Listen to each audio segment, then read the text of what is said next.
Half-Life 2. What can be said about it that hasn't been said before? It's often named one of, if not the greatest gaming experiences ever. IGN ranks it at a solid 9.7 out of 10.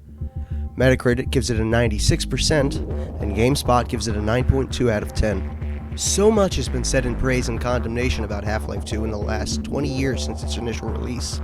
Before we get into the video proper, however, I'm going to start us off with a quote of Dan Adams from IGN, written in his 2004 review of the game.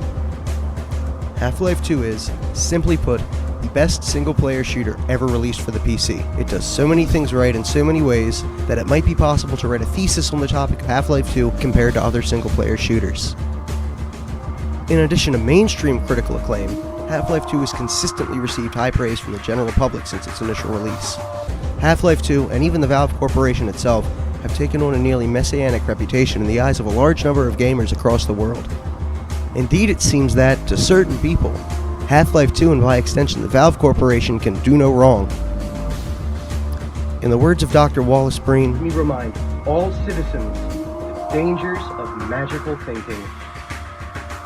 As a quick aside, I would like to clarify that I do not hate Half-Life 2. Hell, I don't even dislike it. I fucking love Half-Life 2. The Half-Life series has produced some of my favorite games and gaming memories of my entire life. Please take everything I have to say with a grain of salt and just enjoy the damn video. In preparation for said video, I have replayed Half-Life 2, as well as episodes 1 and 2. On the topic of episodes 1 and 2, they will be occasionally mentioned in this video, but ultimately are not up for the same level of analysis as Half-Life 2. Their own positive and negative aspects do not impact the positive and negative aspects of Half-Life 2. While they may be part of a larger overarching story, for better and for worse, they are their own games. Please don't forget to like, subscribe, and hit the notification bell. Throughout this video, we're going to be discussing Half-Life 2's development, design, and legacy in the niche Source Engine community, as well as the greater global gaming industry. Let's get some context going for anybody who somehow found this video without any pre-existing knowledge of the Half-Life series. Half-Life is a series of first-person shooters developed by Valve Corporation. The original Half-Life, released on November 19, 1998, took critical and consumer acclaim. Two spin-off titles, Half-Life Opposing Force and Half-Life Blue Shift, were subsequently developed by Gearbox Software and published by Sierra Online. In 1999, Valve themselves would begin work on a sequel to Half-Life, aptly titled Half-Life 2, and a new engine, the Source Engine. Now that you're all caught up on the history, let's talk about the dev cycle for Half-Life 2, huh? During the 5-year-long course of development, Half-Life 2 underwent numerous changes to its story, setting, gameplay, weapon loadout, art direction, everything. All of it. Something that's been talked to death on the Half-Life side of the internet is the more dark and gritty vibe that Half-Life 2 carried for a large portion of its development, most of which was dropped before the initial release of the game. If you want to hear me talk about that, sorry, it's not happening. I unabashedly do not give a single shit about the dark and gritty art style that was abandoned. The only gritty I care about is the Philadelphia Flyers mascot. If you want to hear about the dark and gritty art style of the Half-Life beta, go watch Richter Overtime or some shit, I don't know. From 2001 to 2004, Valve would continue to tease Half-Life 2 and Source Engine content. At E3 2003, Half-Life 2 was formally announced and teased, being given a release date of September 30th, 2003. CEO Gabe Newell thought that the short window for release would motivate the development team to finish as quickly as possible. This was one of many mistakes that Valve would make in the development of Half-Life 2, and it just goes to show that Valve really has been ahead of the curve in the gaming industry. Those are some 2024 game dev crunch times if I've ever seen them. Despite the tight, dubiously motivational deadline, September 30th came and went with nothing. However, a week prior, on September 23rd, Valve would graciously announce a delay, the first of several, promising a, quote, holiday release. This was promptly met with fan backlash.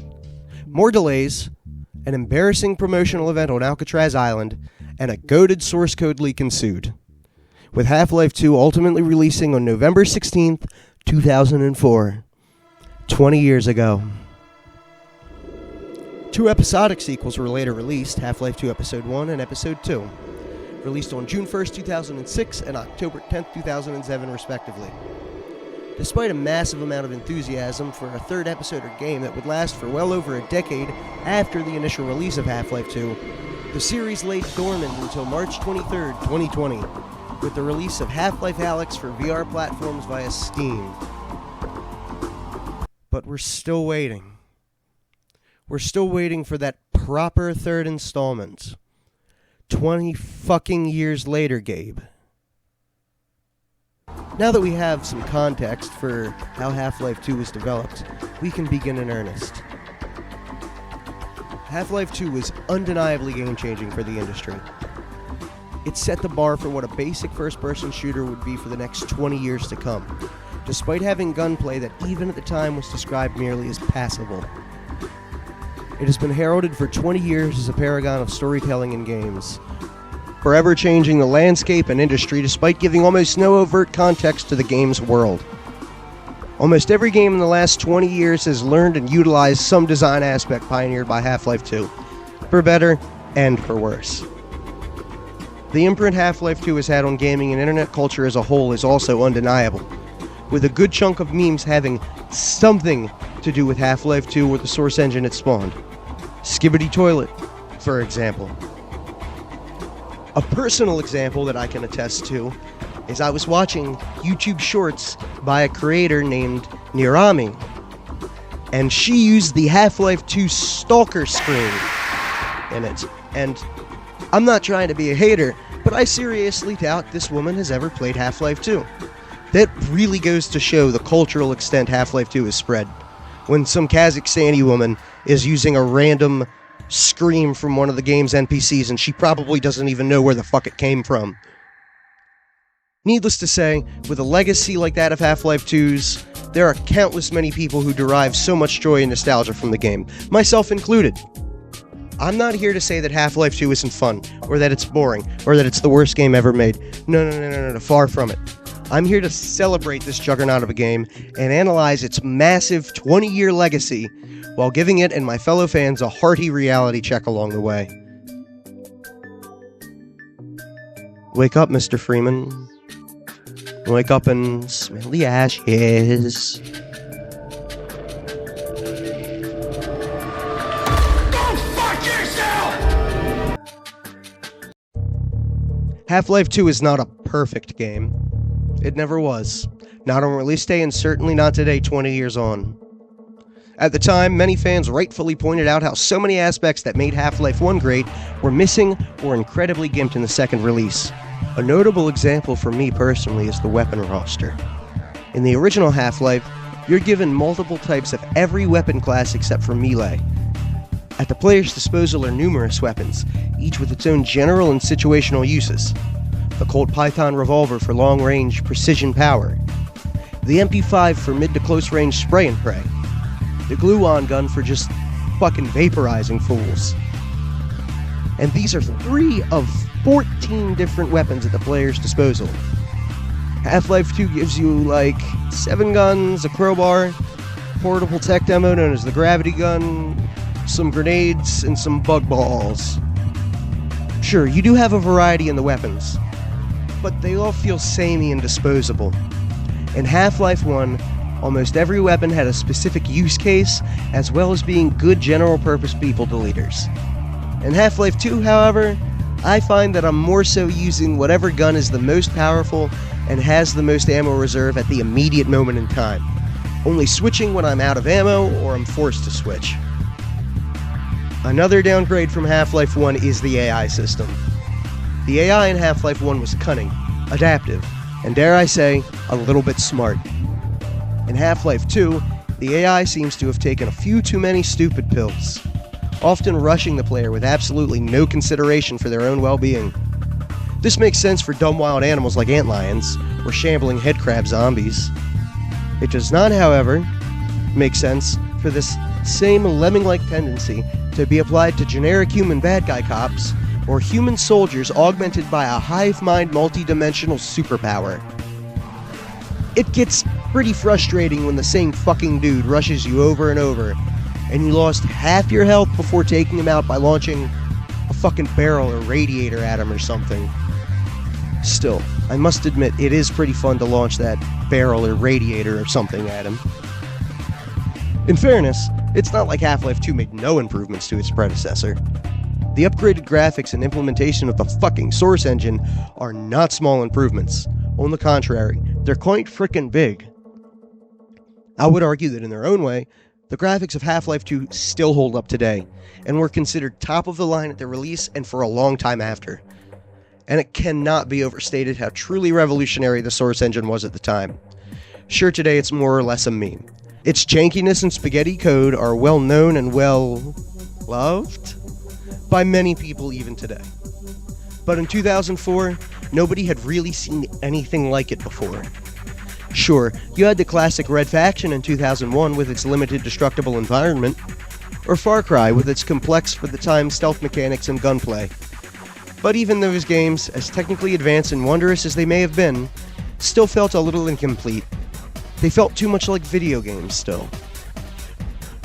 But what Half-Life 2 did was implement its groundbreaking technology into its game world. Crates and barrels sitting around, waiting to be picked up or knocked over or thrown around.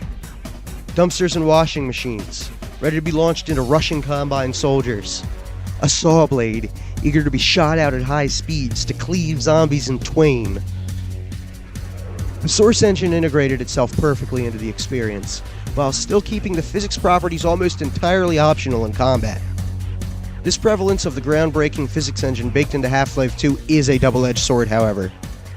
Because of Valve's over-reliance on the Source engine to carry the game experience, the game holds an abundance of physics-based puzzles, which are absolutely mandatory to regress unless you know how to juke the Source engine.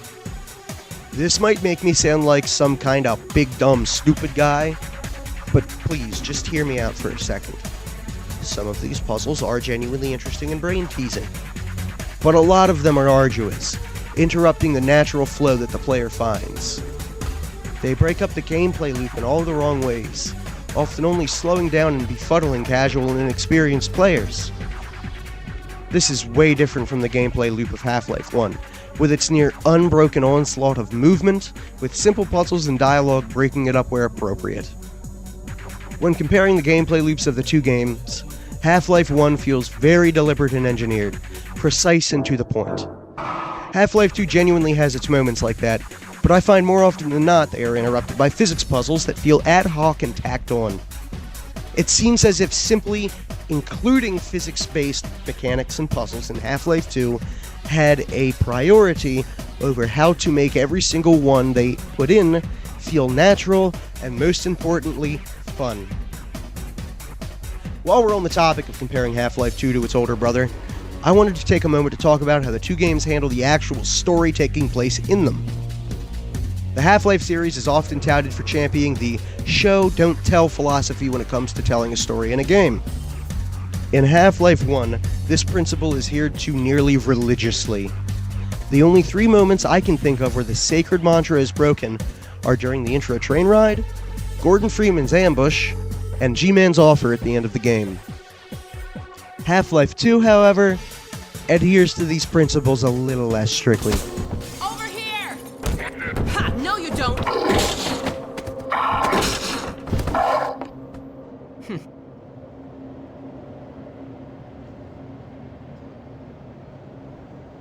Dr. Freeman, I presume. The player is given freedom of movement and agency for 99.9% of the game, but it's usually illusory. Half-Life 2 has a really bad habit of trapping a player in an area while other characters just fucking talk to each other about the Combine and teleportation and whatever other shit, only allowing the player to explore a small area while waiting for the characters to shut the fuck up. Shut the fuck up. It's not that what the characters have to say isn't interesting. Half-Life 2 does indeed have a deep, rich story if you care to listen and look and, most importantly, pay attention.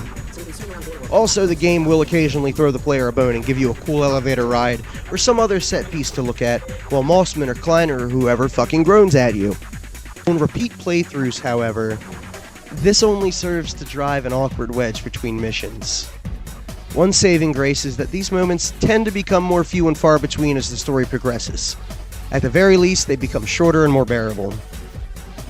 These segments are short, usually under 2 minutes, and they serve as a nice breather between intense segments of combat. Overall, I would say that the best feature and biggest problem of Half-Life 2 is its main attraction, the zero-point energy field manipulator, or the gravity gun for short. It was, and honestly still is, a revolutionary feature that even to this day has yet to be exactly replicated or matched elsewhere. Because of this genuinely revolutionary nature of the gravity gun, a good chunk of the game is centered around it. This goes to the extent that, during the very last act of the game, it is the only weapon available to the player. Generally, the use of the gravity gun is optional throughout a large portion of Half-Life 2, although its use is absolutely required to progress in numerous points throughout the campaign, make no mistake. The consequence of this hardline focus on a single aspect of the game aren't always the best. A large portion of the game plays more like a tech demo than a finished, thought-out game, especially when compared to the mechanically precise and polished gameplay of Half-Life 1. Large, open spaces that exist solely to be filled with physics props. Shoehorn physics puzzles that only serve to give your shiny new toy a use. An example of where the gravity gun is well integrated would be Ravenholm, which is fittingly enough the section immediately following your introduction to the gravity gun. Ravenholm is littered with saw blades, radiators, explosive barrels, and other such objects to absolutely yeet the fuck towards some poor, tortured soul afflicted by a nervous system hijacking parasite. But even Ravenholm itself is not free of issues. To put it short, I have a love-hate relationship with Ravenholm. To put it long, despite not seeming so on the surface, Ravenholm is pretty damn complicated. It went through various redesigns during the course of Half-Life 2's development. I'm not going to go into it much here, but it's safe to say that it had a bit of an identity crisis up until the final release. During development, it went from a very dangerous quarry town to a very aptly named town literally called Fizztown, as well as several other iterations. I say that the name Fizztown is an apt descriptor because that's what it is. The whole point of Ravenholm is to give the player a rather nice arena to test out their new toy, the gravity gun.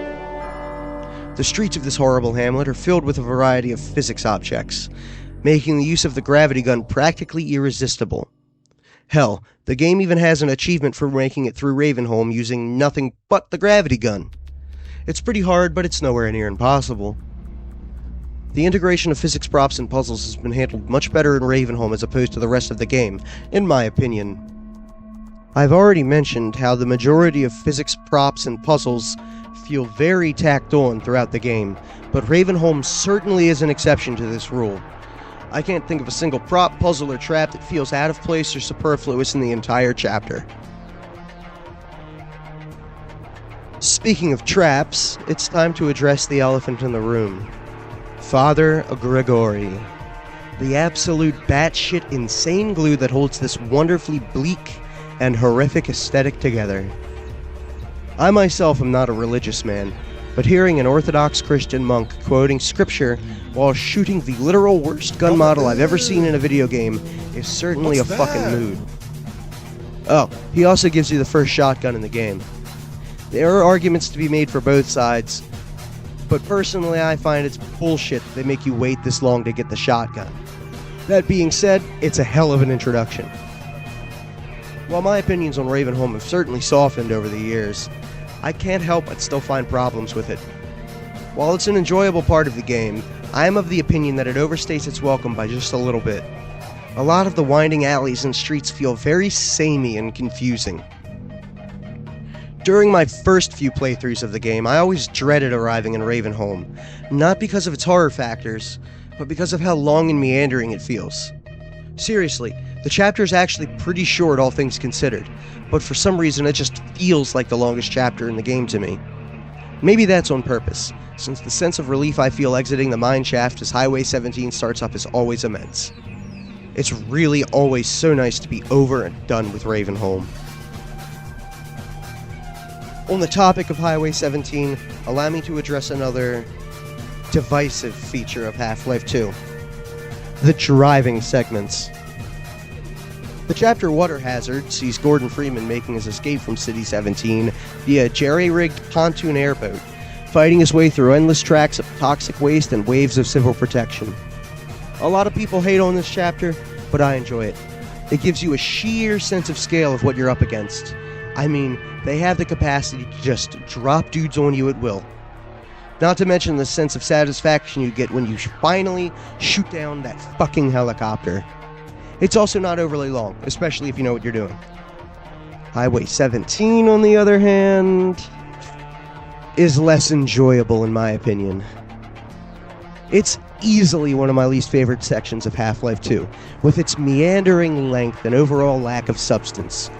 Sure, the bridge section is pretty cool, but aside from that, nothing else really fucking happens. It's just driving from point A to point B, stopping along the way for supplies. Still, Highway 17 isn't all bad. You're given a buggy just after the start of the chapter with the goal of making your way along the coast to the Combine prison Nova Prospect. This buggy comes equipped with a Tau cannon from Half-Life 1 from the start. Whereas you do have to wait a little bit for the airboat, not a mud skipper, airboat, to become outfitted with a helicopter MG. While both weapons are fun and satisfying to use, I find the Tau cannon to be less useful as a weapon, but more fun in a video game context, if that makes sense. For those who don't know, it allows the player to shoot a direct and precise energy beam at your target. It requires a little bit of aiming, and you do have to let it charge for a moment if you want to do any meaningful damage. Just don't let it overcharge. It's much too unpredictable. Don't let it overcharge. Stop! Speaking on the topic of weapons, I'd like to talk a little more in depth about the shooting mechanics and gunplay in general of Half-Life 2. I know I mentioned earlier the limited roster of the player's arsenal and the lack of variety of combat scenarios compared to Half-Life 1, but I really cannot overstate how simply okay the gunplay in Half-Life 2 is.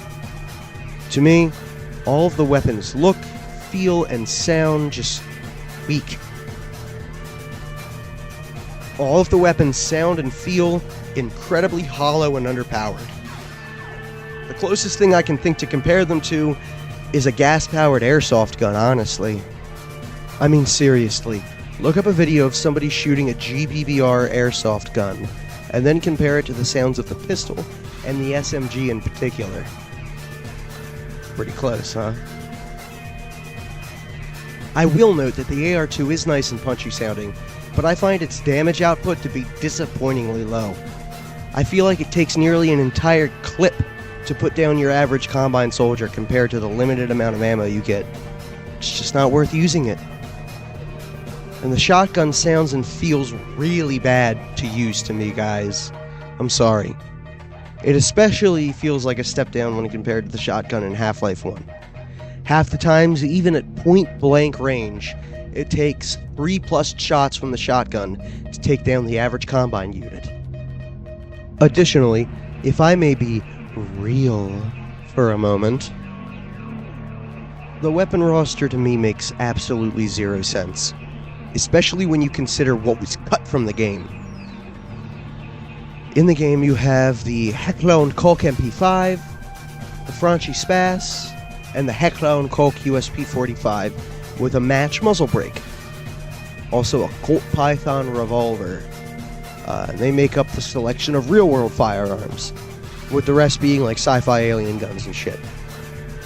Given the game setting, these inclusions make absolutely zero sense to me.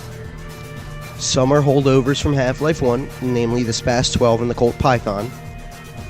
The MP7 and the USP-45 match, however, are German-made specialty-use firearms designed primarily for special forces and rich white dudes.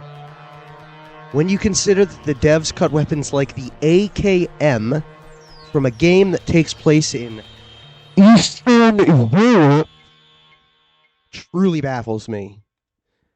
The Combine are presented as a practical bunch, to put it lightly. It seems a hell of a lot more practicable to use the stock of literal millions of AKMs sitting around the world than it would be to procure the design documents of some relatively low-production German submachine gun and mass-produce that. I realize I am applying real-world logic to a video game, but Valve themselves claim to make their games as realistic as possible. Therefore, they should actually think about what would fucking happen in reality. I want to take a break from talking about things I don't like about Half-Life 2 to talking about the things I do like about Half-Life 2. To me, where this game really shines is in the last few acts. Everything from Nova Prospekt on is, as one might say, peak gaming.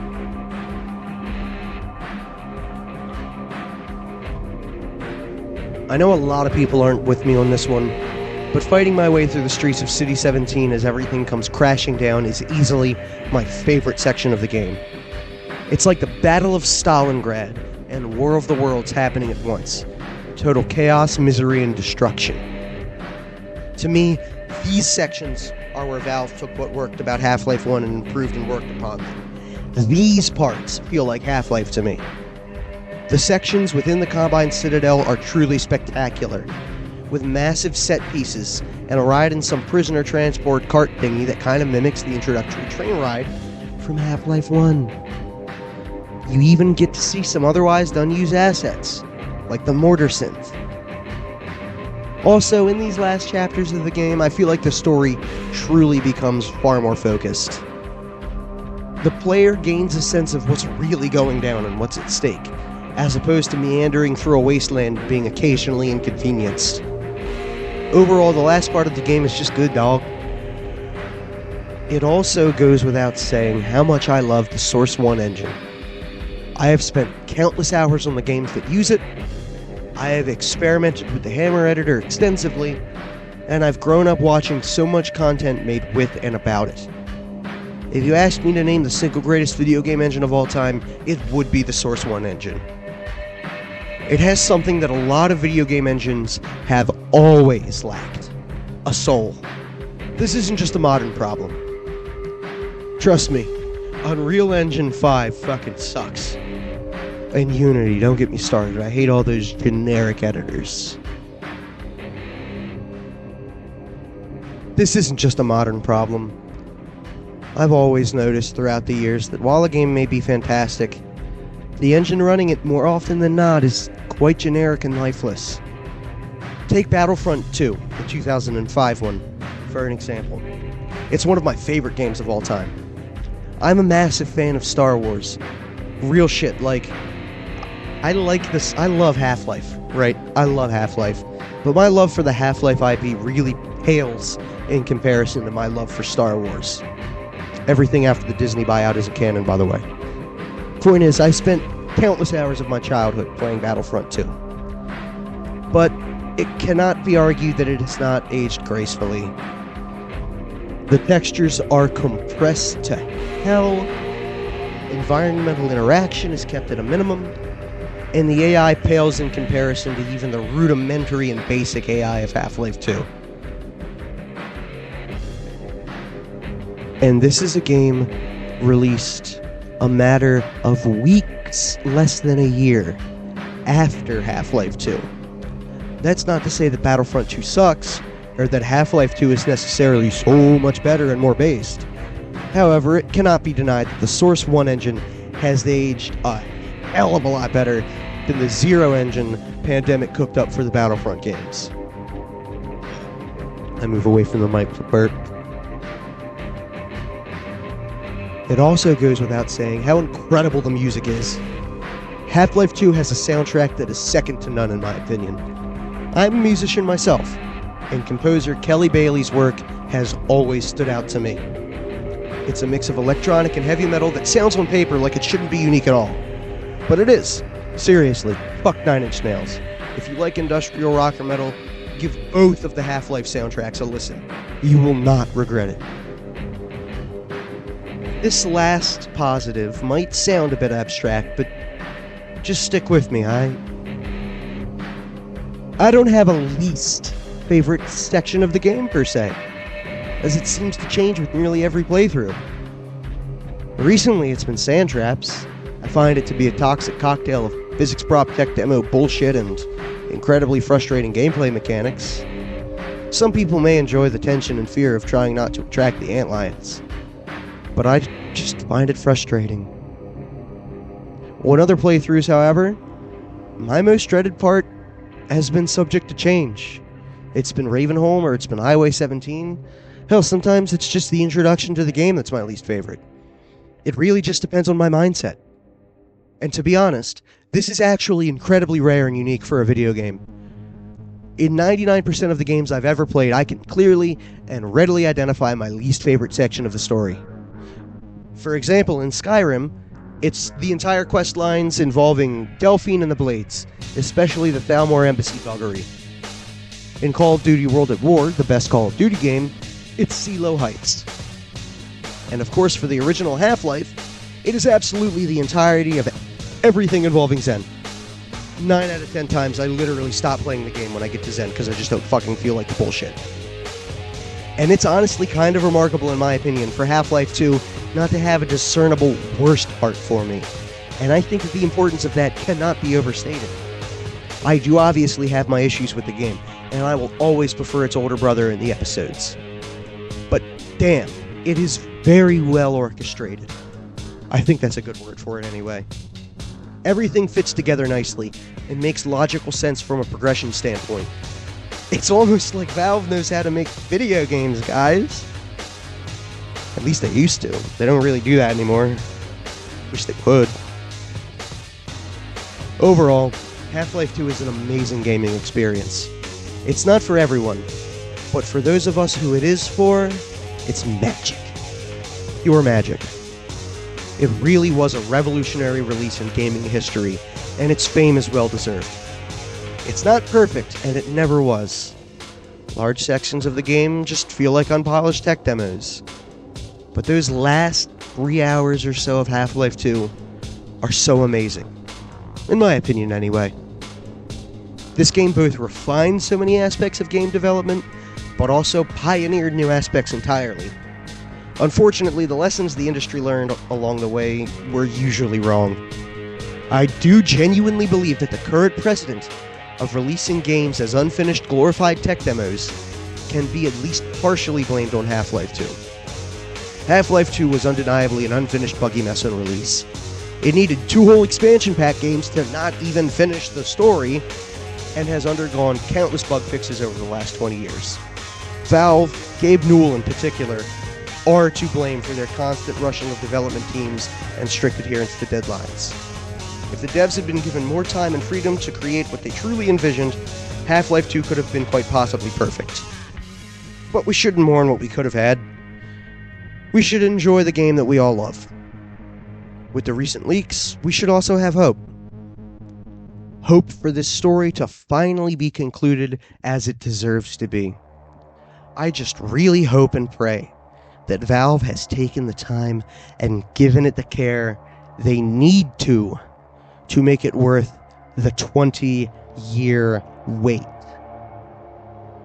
Given that this video has been posted on the 20th anniversary of Half-Life 2, hopefully we'll get some fantastic news today.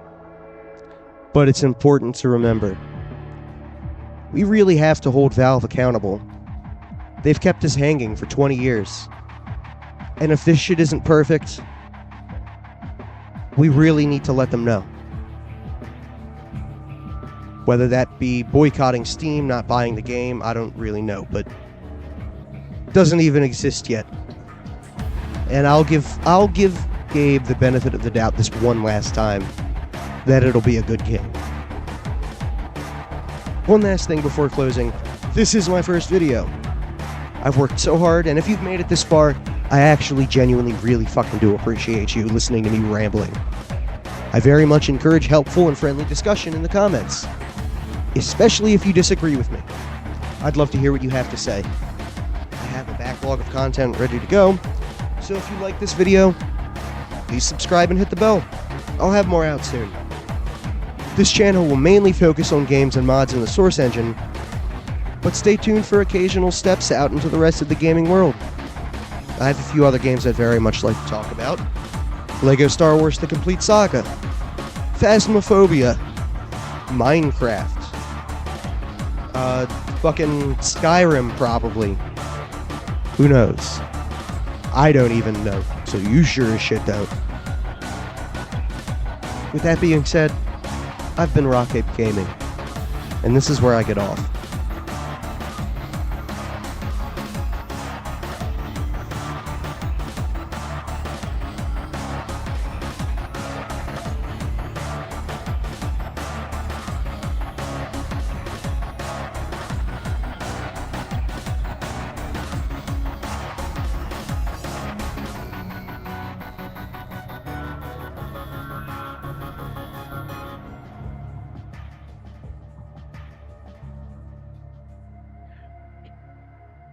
Any wit, Gabe? I do wish to imply that you have been sleeping.